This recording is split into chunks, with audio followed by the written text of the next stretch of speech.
Olá, eu sou Áurea Dias, sou professora da Escola de Serviço Social da Universidade Federal Fluminense, no estado do Rio de Janeiro. A comunicação que eu compartilho hoje, ela é um fragmento da minha pesquisa de doutorado, que teve como preocupação a presença de trabalhadores senegaleses no município de Niterói. Esses trabalhadores majoritariamente inseridos na atividade informal ambulante, né, no centro da cidade de Niterói e também em espaços da cidade do Rio de Janeiro. Esses trabalhadores senegaleses em Niterói compõem um fluxo recente, né, imigratório no Brasil, que traz como principais características que os diferenciam, né, da imigração tradicional, histórica no Brasil, que são trabalhadores oriundos de países periféricos e são também trabalhadores marcados pela questão étnico-racial.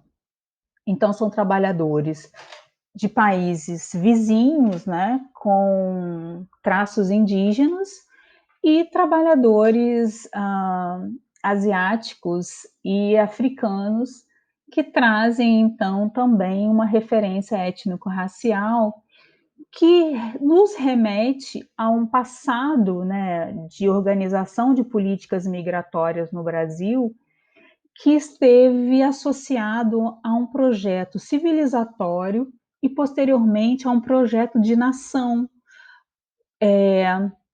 com referências, né, coloniais de superioridade branca, né, então de uma nação embranquecida, e aí que determinaram também a constituição da classe trabalhadora no Brasil numa preservação de elementos, né, do escravismo, com né, associados ao trabalho assalariado. Então, esses trabalhadores imigrantes, né, marcados aí pela questão étnico-racial, acabam, mesmo com todo o avanço que a política migratória no Brasil tem, né, desde a lei do refúgio de 97 e da lei da imigração em 2017, a gente tem a gente tem ainda, né, elementos desse passado histórico e migratório que vão determinar especialmente a recepção desses trabalhadores no Brasil e também as possibilidades de integração local e de inserção laboral. Aí esses trabalhadores são quase sempre definidas como oportunidades de trabalho, atividades muito relacionadas ao dispêndio físico, né? Então, atividades laborais braçais, quase sempre em condições de muita precariedade. E aí, precariedade tem a ver tanto com o vínculo, ou a ausência do vínculo, quanto também com a remuneração, né, extremamente baixa ou a própria ausência de remuneração. Então, o nosso trabalho, a gente, além da revisão bibliográfica, nós realizamos a observação no campo, né, dessas atividades de trabalho e também entrevistas.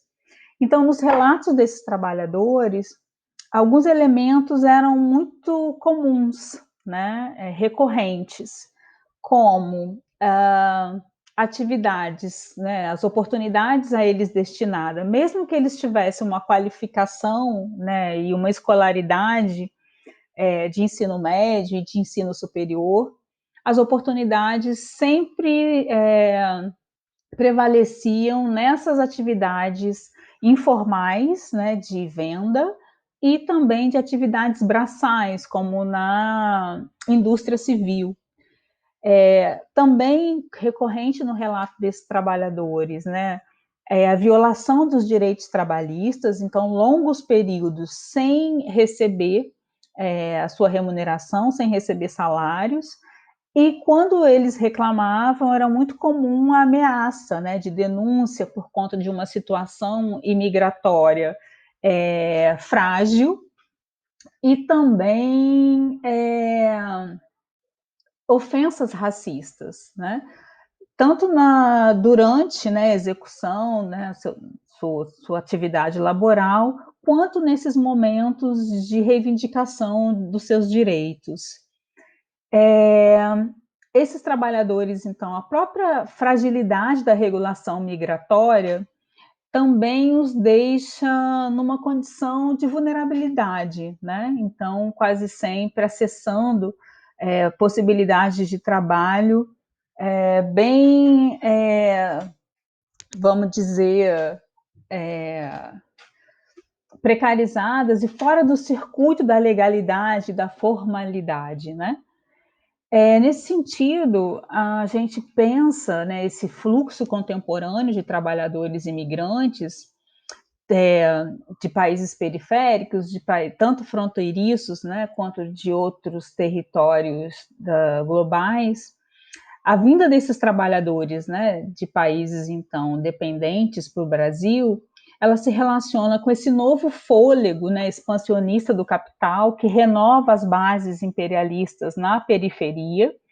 Então, a precariedade do trabalho, né, disseminada, né, globalmente, faz com que diferentes perfis de trabalhadores se movimentem, né, em busca de melhores condições de trabalho e de vida, e também o crescente processo de expropriação, né, que faz com que esses trabalhadores também sejam expulsos, né, dos seus lugares de origem.